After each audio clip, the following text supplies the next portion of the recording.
ክቡራት ተኸታተልቲ ሊሎ ቲቪ ከመይ ፀኒሕኩም ከመይ ትኾኑ ናይ ሎም መዓልቲ መደብና ሓፈሻዊ እቲ ምዕባለታት ናይ ትግራይ ዝገልጽ ክኸውን እዩ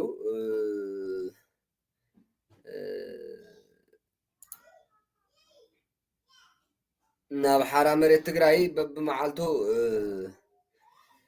ብርክት ዝበለ ሰራዊት እዩ ካብተን ኣብ ትሕቲ ኣባላት TDF ዝርከብዎን ኣብ ትሕቲ ባህላውያን ጀነራላት ኣብ ትሕቲኦም ዝርከባ ኣርምታት ዝርከቡ በብመዓልቱ ናብ ሓራ መሬት ትግራይ ይኣትውሉ እዮም። ሓራ መሬት ትግራይ ከምቲ ኩሉ ግዜ ንብሎ ዋላ ብዝተቆራረፀ ቪድዮ መልክዕ እውን ትርእይዎ ኣብ ፅቡቅ ቁመና ረኣይዎ እዚ ሓይሊ እዚ ምስ ቅልፅሙ ምስ ወኑ ትርእይዎ እንድሕር ኣለኹም እዚ ቪድዮ ምስ ወኑ ምስ ኩሉ ዓቅምታቱ ኣብ ፅቡቅ ዓይነት ኩነታት ዝርከብ ብቑዕ ወተሃደር ንትግራይ ዘይኮነስ ንኢትዮጵያ ከማን ክኸውን ዝኽእል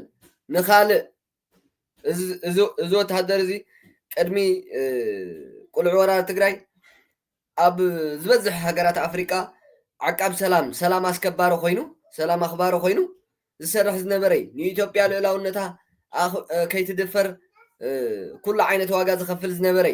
ቁልዕ ወራር ትግራይ ምስ መፀ እውን በብቦትኡ ካብተን ኣብ ትሕቲ ብልፅግና ዝነበራ ናይ ኢትዮጵያ መከላከያ ሰራዊት ካብ እንበብ ብዝጥዕሞ መንገዲ እውን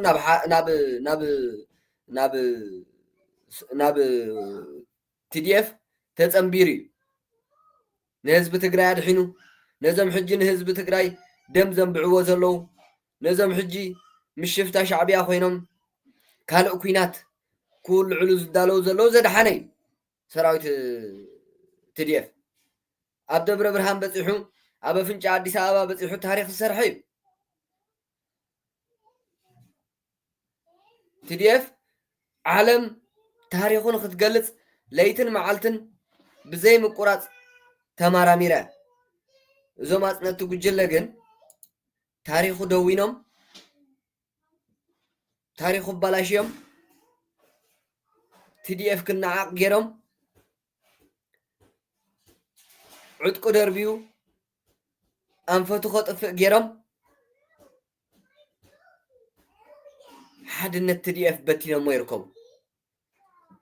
ስለዚ ኣብ ትግራይ ኩሉ ዓይነት ተግባራት ይፍፀም ኣሎ በዞም ጉጅለ እዚኦም ነዚ እከይ ተግባራት ተቃዊሙ ከዓ ናብቲ ንሶም ዘይቋፀርዎ ናብቲ ባህላውያን ጀነራላትን ጉዱዳት ሰራዊቶምን ነበር ህወሓትን ዘይቋፀርዎ ሓራ መሬት ትግራይ ዝበሃል ናብኡ ይውሕዝ ኣሎ ነብሱ ከድሕን ህዝቡ ከድሕን ሰላም ክረክብ ትግራይ ክድሕን ኩናት ከብቅዕ ናብ ሓራ መሬት ትግራይ ኣትሉ ናብ ሓራ መሬት ትግራይ ኣትሉ እዚኦም ኣሽከዕላል እናተፃወቱ ኣብ ትግራይ ሰብ ምቕታል ኖርማል ልሙድ ሰብ ምዕፋን ልሙድ ስለምንታይ ዘይበሃለሉ ኣፍ ትግራዋይ ዝዕፀወሉ ባህላውያን ጀነራላት ህወሓት ሃብቲ ህዝቢ ትግራይ ከም ድላዮም ዝጉሕጉሕሉ በረኻታት ትግራይ እንድሕር ዳሪኹሞ ወርቂ ዘለዎ ቦታታት ትግራይ እቲ ኣብኡ ዝነብር ህዝቢ ትግራይ ኣብ ሕማቅ ኩነታት እዩ ዝርከብ ንሱን ጥሪቱን ኣካላቱ ቆሲሉ ብእልፊ እንታይነቱ ዘይፍለጥ ኬሚካላት መሕፀቢ ወርቂ በዓል ጀነራል ምግበይ ሃይለ ባህላዊ ጀነራል ምግበይ ሃይለ ዝጥቀምሉ ቦታታት ኣብ ሩባታት ኣብ ዝኾነ ማይ ዝረኸብዎ ማይ እንዳሓፀቡ ናይ ወርቂ ኬሚካል መሕፀቢ ጥሪት ህዝቢ ትግራይ ኣብ ሩባታት ይረግፍ ኣሎ ህዝቢ ትግራይ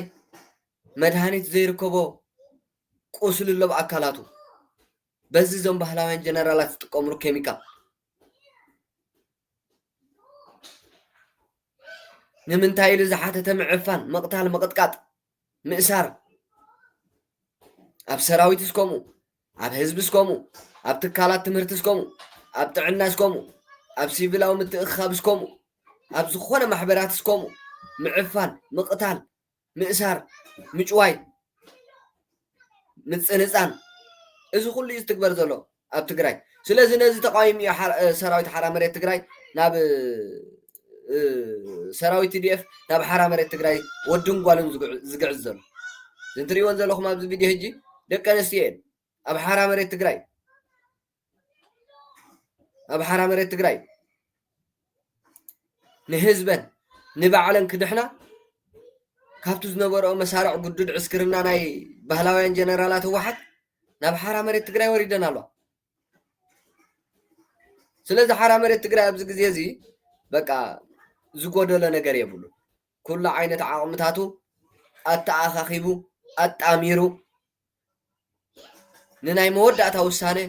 ኣብ ተዳሎ ይርከብ በብ መዓልቱ በብ ሰዓቱ በብ ግዚኡ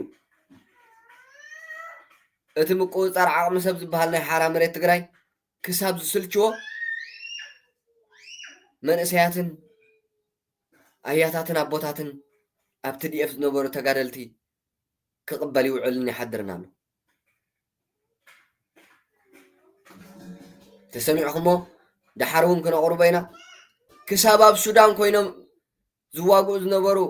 ኣባላት TDF ናይ ኣርሚ ሰብዓ ይኹን ካልእ ዕድል ረኺቦም ናብ ሓራ መሬት ትግራይ መፅኦም ኣለዉ ነቲ ዘይኣምንሉ ኩናት ተቃዊሞም ሰራዊት ትግራይ ክሳብ ሱዳን ይኸይዱ ዝዋጋእ ዘሎ ብዶላር ይሽየጥ አልቡርሃንን መሻርክቱን ምስ ሻዕብያ ኮይኖም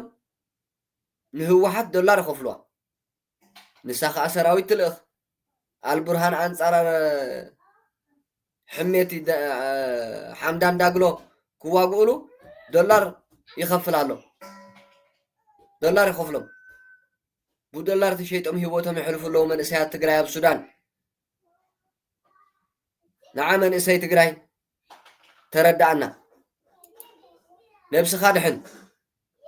ነብስኻ ድሕን እዞም ጀነራላት እዚኦም ፅባሕ ንግሆ ጠሪፎም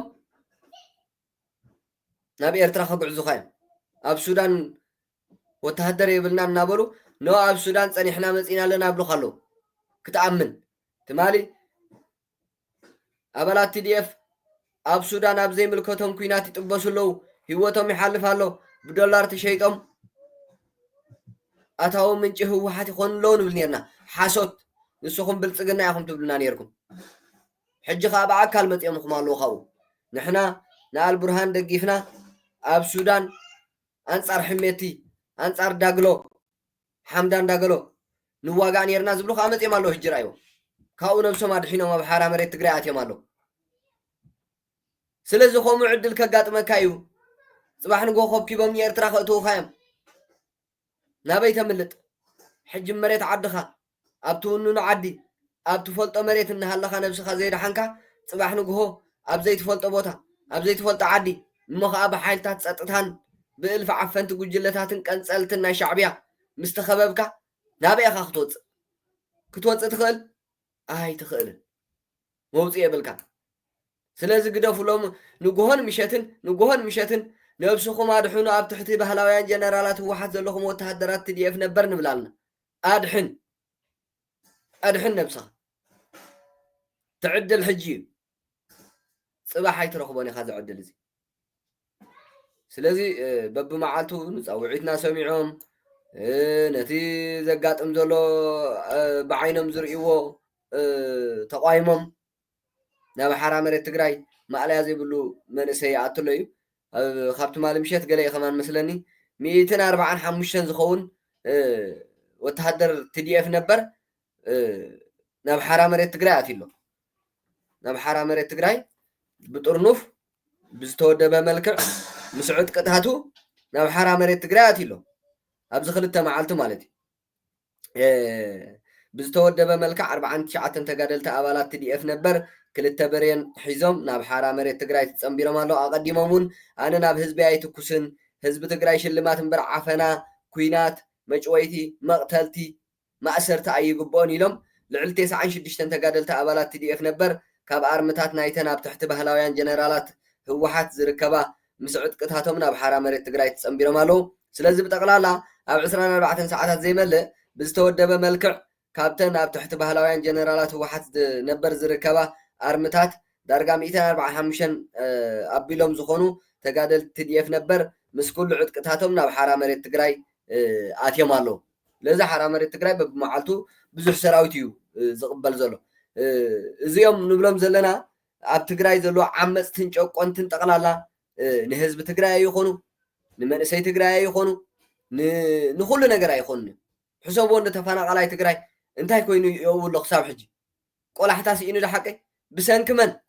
ብሰንኪ መራሕቲ ህወሓት ብሰንኪ ባህላውያን ጀነራላት ህወሓት ምክንያቱ ኣታዊታቶም ምንጭታቶም እዞም ስደተኛታት እዞም ተመዛበልቲ እዮም እዚኦም ነንበቶም ተኸይዶም ዳ ኣታዊኦም ከ ወርቂ ጥራይ ኣበይ ከኣኽሎም እልፊ ኣዛብዕ እልፊ ከብዳማት ኩሎም ኣብዚ ዝኽረ ሰማዕታት ኢሎም ትማሊ ኣብ ናይ መዓልቲ ስዋኣት ኢሎም ደው ኢሎም ሽምዓ ሒዞም ንይምሰል ድንን ክብሉ ከለዉ እንተሪኢኹሞም ኩሎም ከብድታቶም መላእ ኣድጊ ይመስል ትዕሎም ተቐብቂቦም ከብዶም በቃ ብእልፊ ፅጋብን ብእልፊ ብልዕን ብእልፊ ቅሳነትን ያ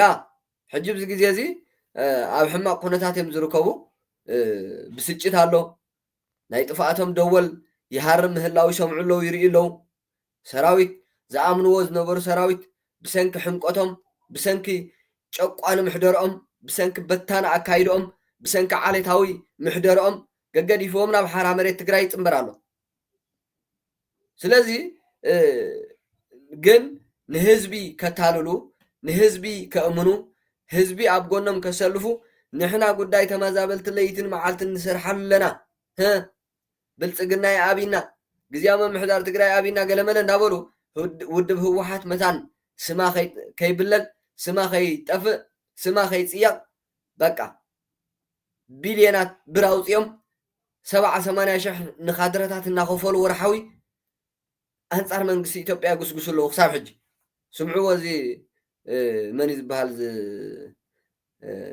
ደብረፅን ብሔራዊ ክሕደት ምዃኖም ህዝቢ ጥራሕ እንተይኮነ ልዕሊ 2 ዓመትን 8 ኣዋርሒ ነውፂሩ ዘሎ ስምዕ ፕሪቶርያ ከይትግበር ቀንዲ ዕቕፋት ኮይኖም ዘለው መንግስቲ ብልፅግናን ጉጅለ ብሔራዊ ክሕደት ምዃኖም ህዝቢ ጥራሕ እንተይኮነስ እቶም ስምዕ ፕሪቶርያ ንክፍረም ኣድላይ ፃዕሪ ዝገበሩ መራሕቲ ዓለም ለኸን ከባቢያዊ ትካላትን ከምኡውን መራሕቲ ዝተፈላለዩ ሃገራት ኣዳዕዲኦም ይፈልጡ እዮም ረኣይዎ በቃ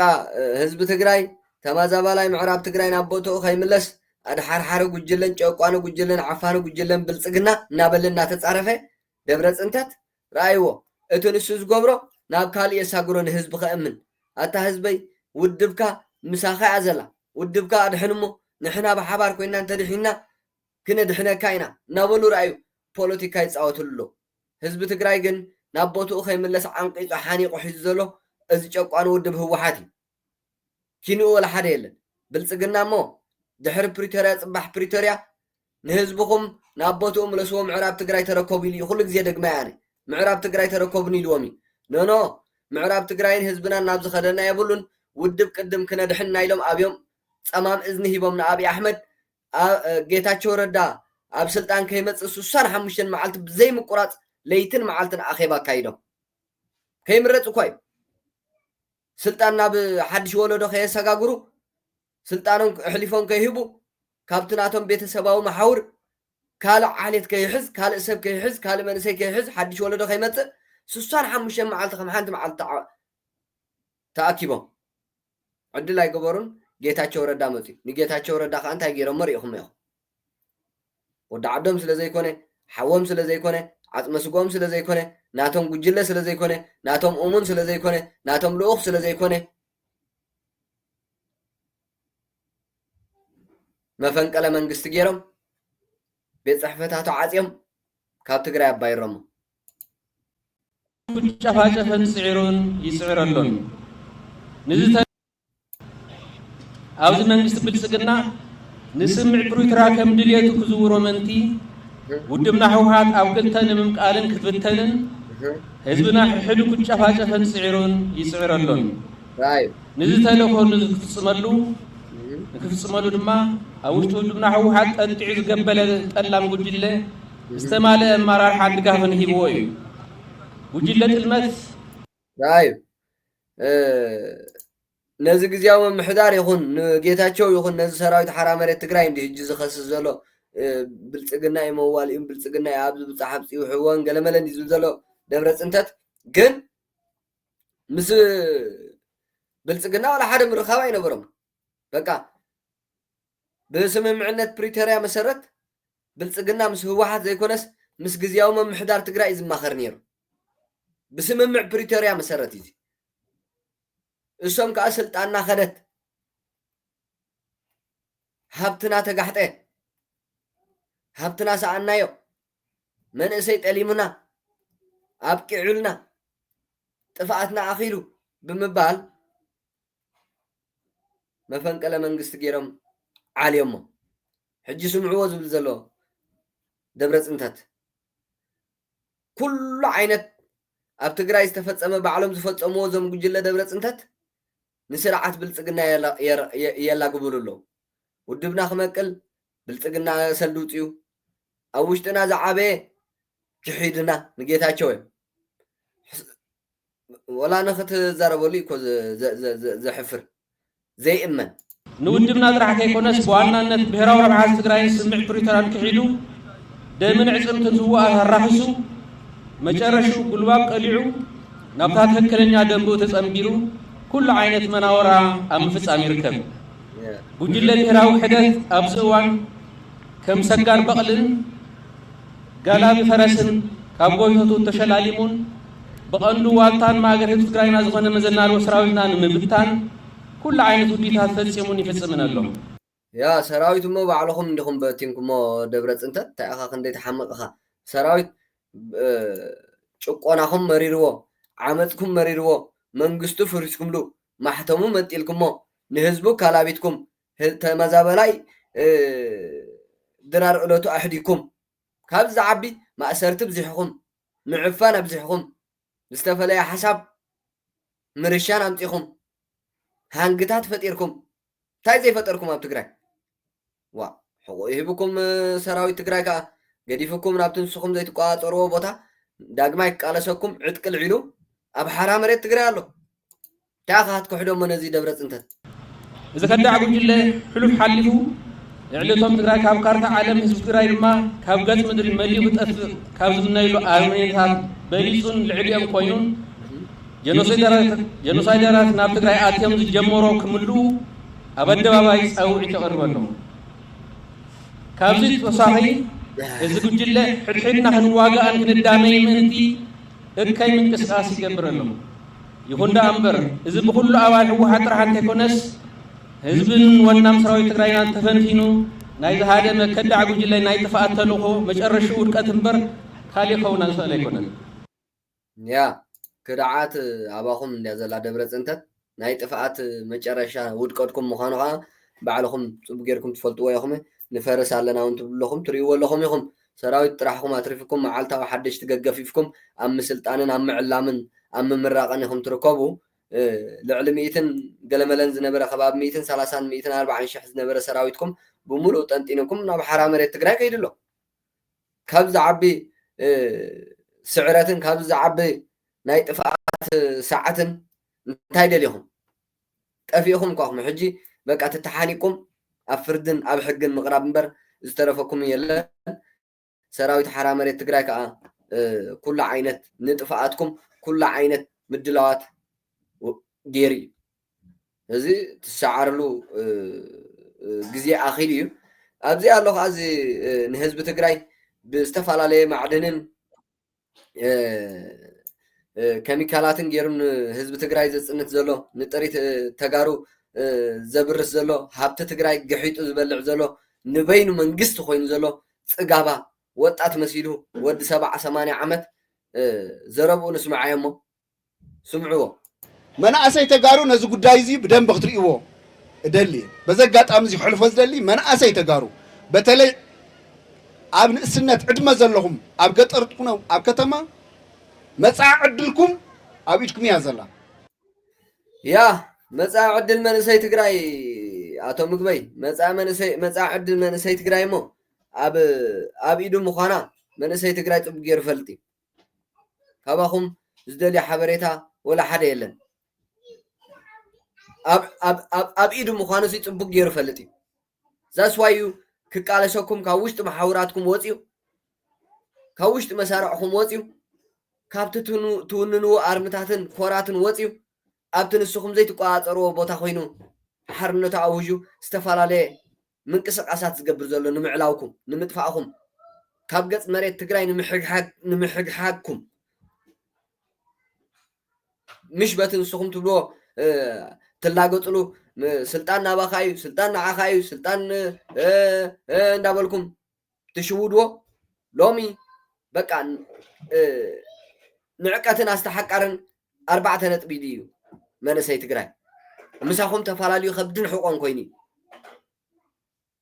كبدن حقون قداي حدا أكل مدرن سمايم كويني زي الراخب أيتراخبني خم حج تحانيكم أب حقي متقعد تخايد لكم ناب طفاء طريقكم كنزي أول حدا يلن نسخم أقابات إيركم زي تكبر مبصعتها تأتيكم هجي تتالو ومن سي تقراي يلن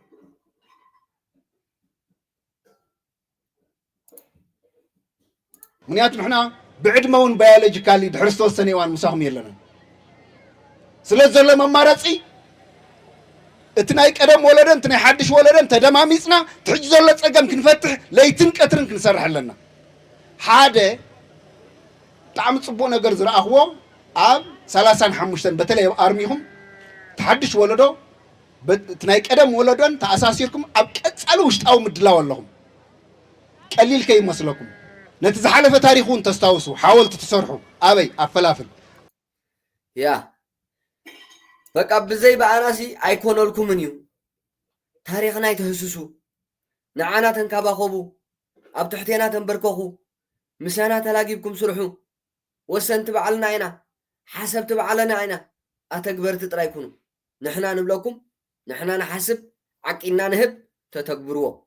تواقو قتلوا تقتلوا اسروا تعاسروا مالتي رايو نحج ولدن تاريخ نايت مال ولدن الله جيبكم تاي مالتي راي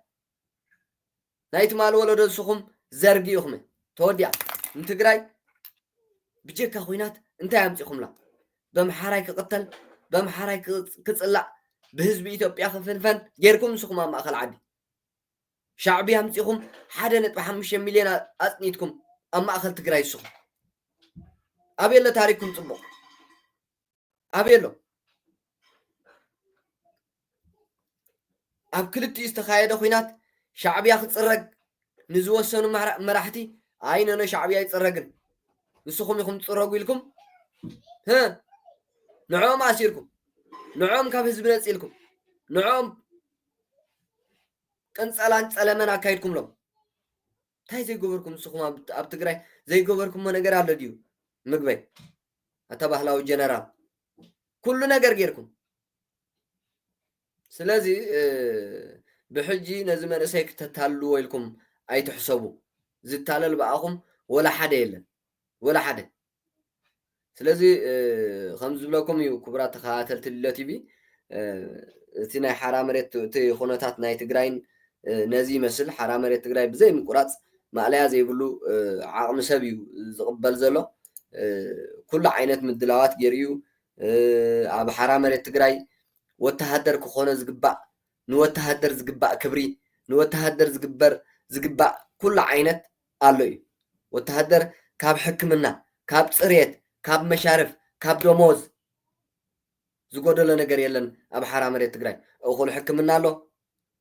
أخول مشارف له أخول عرفت له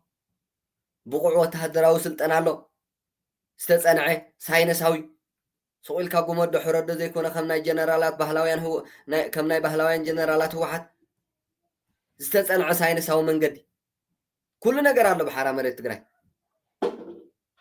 سرع ደሞዝ አለ ስለዚህ እዚ ዝመስል መንሰይ ከዓ መዓልታዊ ጉዕዞን ኣብ حرام مريت تግራይ ዝገብር ዘሎ يدحن على طبق يدحن زلو مخنياتو ناب شعبي اخي كده ناب شعبي اخي ركبوه ناب شعبي اخي تشيط خلو تي دي اف ناب حرامرت تግራይ كيدو نفسو خدحنا ولا تمسيبل ولا لومي ابستفالالي بوتا هلو ولا تمهارا يكون كمهورو خايكودونيم صباح نغو تግራይ ማእኸል መናሃርያ ኩናት ንምግባር ዘይኮንዮም ውዕል ፈጺሞም ዘሎም ይሽፍታ ሻዕብያ ኣበይ ኮንካ ክትመሃር ያ ጽቡቕ ትምህርቲ ክትመሃር ኣለካ ትምህርቲ ኣለኹ እንዳበልካኡ መዓልቲ እንዳቆፀርካ ትጸንሕ ሃንደበት ኩናት ውልዑን ኣበይ ካትከይ ጠሪፎም ገፊፎም ብዘይ ድሌትካ ብዘይ ኣመንካሉ ናብ መሬት ሻዕብያ ኣኻትከይ خلاص ስለዚህ ሁሉም ነብስኩም አድሕኑ ሲቪልኩን ወተሃደርኩን ጨቋኒት ህወሓት ከይሸጠት ከኸላና ብ ሽፍታ ሻዕብያ ነብስኻ ድሕን እዚኣ ክገብርዋ እዮም እዚኣ ክትግበር እያ ተሰማሚዖም ተፈራሪሞም እዮም ዝተረፎም የለን ስለዚ ክቡራት ተኸታተልቲ ለቲቪ ናይ ሕጂ ናይ ሎሚ ዝበልኮ ቀዳማይ መደበይ ነዚ ዝመስል ነይሩ ኣብ ናይ ዳሓር መደብና ክሳብ ንረኸብ ሰላም ዓወት ንሰራዊት ሓራ መሬት ትግራይ ሰላም ንህዝቢ ትግራይ